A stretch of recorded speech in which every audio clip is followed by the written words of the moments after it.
messieurs de la presse, je voudrais, avant de continuer, faire une petite mise au point. Vous avez pu suivre dans les réseaux des attaques faites contre notre camarade qui est membre du bureau de l'Assemblée nationale. Comme si on peut choisir le moment où on tombe malade. Comme si on peut choisir d'aller se coucher à l'hôpital. Nous avons enregistré beaucoup de critiques, à la limite méchantes à son endroit. Je pense que ce n'est pas une bonne chose. Je demande à nos militants de ne pas encourager ça. Même s'il avait été là, vous les connaissez. Même s'il avait été là, on vous a expliqué le processus par lequel on l'a informé. On ne lui a pas envoyé le message, on a déposé le message à son secrétariat. Or, tous ceux qui sont à l'Assemblée savent comment fonctionne un député. Un député est d'abord dans une circonscription. Et on ne convoque pas les réunions à 2 heures près ou à 3 heures près à l'Assemblée nationale. Quand vous avez une réunion à convoquer, vous imaginez que la personne peut être dans sa circonscription. Si sa circonscription est à Malanville, qu'il est dans sa circonscription à Malanville, vous lui demandez d'être à Porto Novo en 3 heures de temps. Est-ce que c'est possible? De façon concrète, celui dont on parle, sa circonscription est à Thiémé. Il aurait pu être à Thiémé. S'il avait été à Thiémé, il n'aurait pas pu. D'abord, il faut que son secrétariat débrouille le courrier, lui envoie le message pour qu'il prenne la route, s'il était en disposition de prendre la route. Et eux-mêmes savent qu'il est malade. Ils ont dépêché le médecin de l'Assemblée nationale pour constater qu'il est malade. Vous voyez très bien comment la ruse fonctionne. Donc, lorsque les autres commettent leurs péchés, il ne faut pas que nous, on vienne prendre ces péchés pour frapper nos camarades entre nous. Donc, je demande aux militants, soudons-nous, comme l'a dit. Ne laissons pas les autres semer la division entre nous. Je voudrais faire cette mise au point pour vous dire les conséquences des actes que posent nos camarades. Je leur ai dit ça à l'Assemblée nationale. Lorsque vous désignez 4 membres de la Cour constitutionnelle, dans les conditions où ces personnes sont désignées, comme le disait quelqu'un, si ces gens qui nous dirigent avaient l'intelligence de la paix, s'ils avaient l'intelligence de la cohésion sociale, de la concorde nationale, dès lors que les démocrates sont entrés au Parlement et ne sont plus seuls, ils devraient faire en sorte que les membres de la Cour constitutionnelle soient désignés dans une certaine harmonie sociale, dans une certaine cohésion sociale. Qu'est-ce que ça leur coûte qu'il y ait une personne qui soit désignée par les démocrates? Encore que, au plan théorique, à la Cour constitutionnelle, normalement, vous ne rendez pas compte à celui qui vous a désigné. Mais dans les conditions dans lesquelles ils ont fait cela, ça rend suspect l'acte qu'ils ont posé.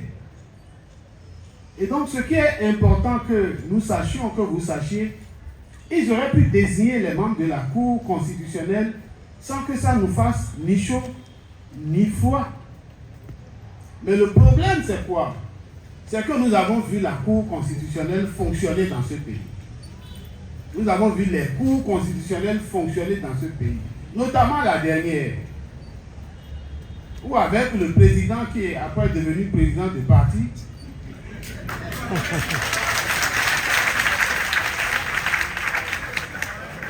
on a fabriqué toutes sortes de lois drones, des lois ciblées contre des personnes, des lois fabriquées pour des personnes, pour des objectifs précis, partisans. Et à l'application, eux-mêmes se trouvent en difficulté et ils recommencent. ils reprennent la loi parce que leurs intérêts sont bloqués. Ils refont la loi. Donc, la Cour constitutionnelle n'a pas rassuré. Elle ne rassure pas. C'est ça qui fait que les Béninois s'inquiètent. Ce n'est pas le parti des démocrates, c'est tout le Bénin qui s'inquiète. Parce que nous sommes attachés à la paix. Parce que nous sommes attachés à la préservation de la paix. Parce que nous sommes attachés à la concorde nationale. C'est pour ça que les gens se préoccupent. Et plus grave,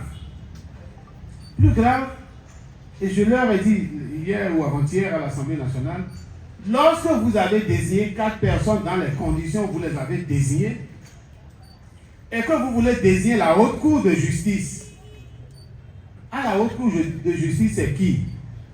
C'est 6 membres de la Cour constitutionnelle, sauf le président naturellement. Donc 6 membres de la Cour constitutionnelle, 6 députés désignés par le Parlement. Mais vous avez déjà 6 membres de la Cour constitutionnelle qui sont estampillés UPDR. Disons-nous la vérité, c'est ça. Puisque Patrice Talon est le père de 2 partis. Or, la loi dit qu'un homme ne peut pas être dans 2 partis à la fois. Mais lui, il est papa de 2 partis.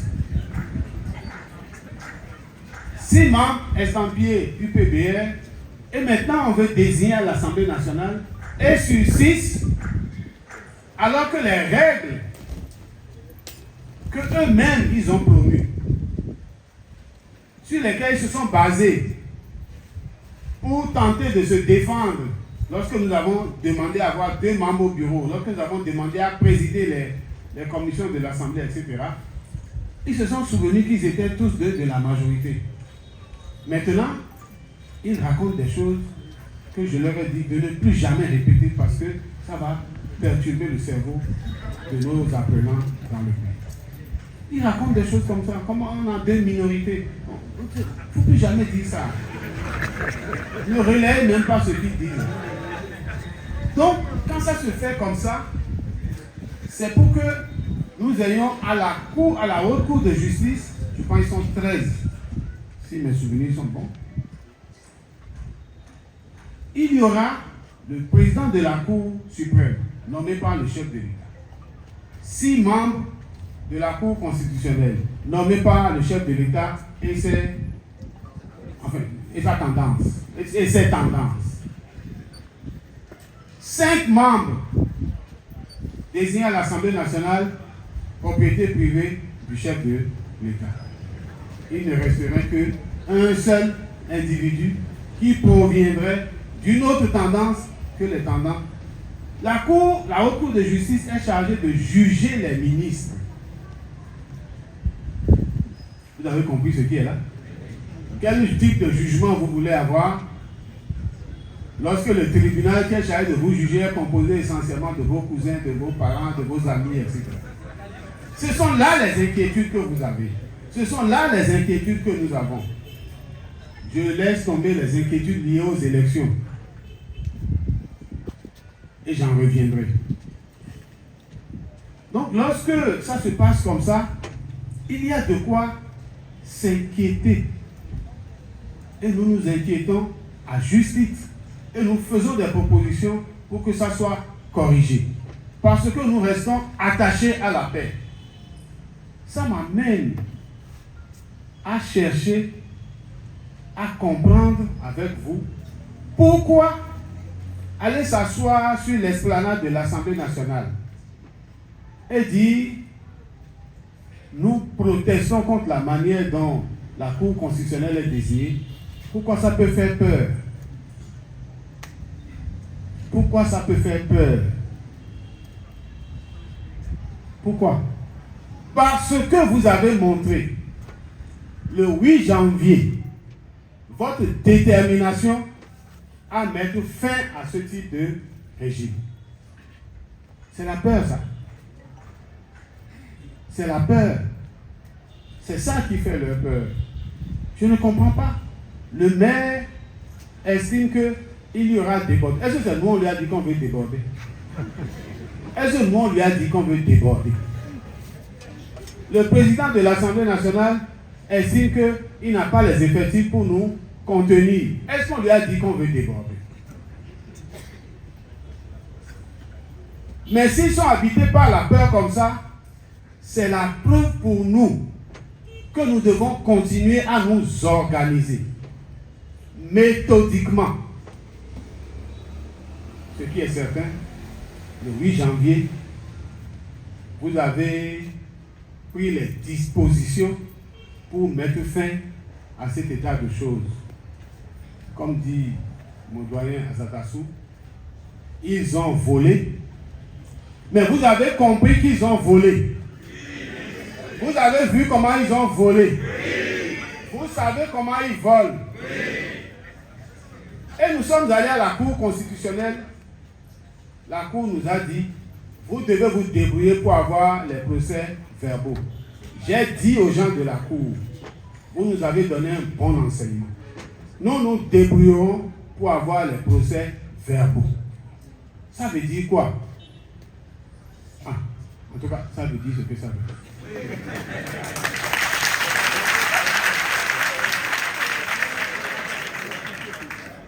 Ça veut dire que dès aujourd'hui, nous nous organisons pour que ceux qui seront dans les bureaux de vote soient aguerris pour prendre les procès verbaux. Ce qui est certain, c'est que en janvier, lorsque vous avez pris la détermination d'en finir avec ce régime et qu'ils ont volé, le peuple béninois est sorti insatisfait des élections de 2023 et a pris rendez-vous pour 2026. 2026 ne sera pas comme 2023. Et ils le savent.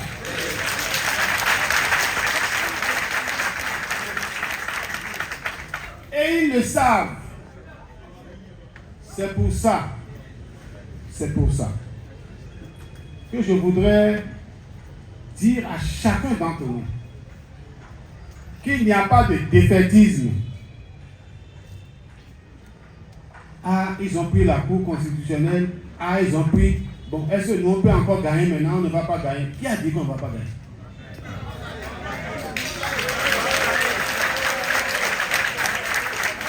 Mais pour qu'il en soit ainsi, nous devons travailler. Nous devons continuer à manifester notre désapprobation de la manière dont les institutions sont constituées.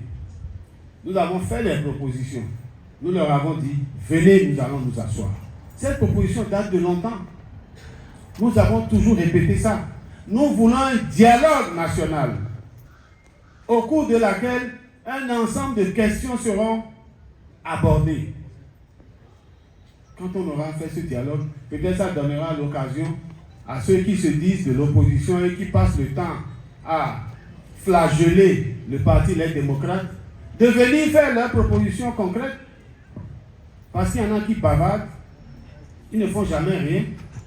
On dirait même qu'ils sont de mèche avec le pouvoir pour trouver toujours dans ce que fait le parti Les Démocrates des failles. Mais eux, ils ne font rien. Tout ce qu'ils font, c'est de se mettre un jour devant le micro pour insulter le parti Les Démocrates. Vous savez des gens dont je parle. Ils sont crevés.